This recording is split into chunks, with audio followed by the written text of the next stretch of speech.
மலர்கள் கொஞ்சம் சாய்ந்தால் இலைகள் தாங்க வேண்டும். மங்கை கொஞ்சம் சாய்ந்தால் என் மார்பில் தாங்க வேண்டும்.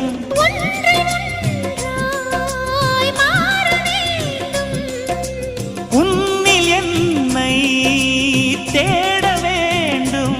எப்போதும் இடைவிடாமலும் நகப்படாமலும் கட்டில் பூவை நீ கையாள வேண்டும். காதல் இல்லாதது ஒரு வாழ்க்கையாகுமா? கண்கள் இல்லாமலே ஒரு காட்சி தோன்றுமா? காதல் இல்லாதது ஒரு வாழ்க்கையாகுமா? கண்கள் இல்லாமலே ஒரு காட்சி தோன்றுமா? பெண்ணை தொடாதது ஒரு பெருமையாக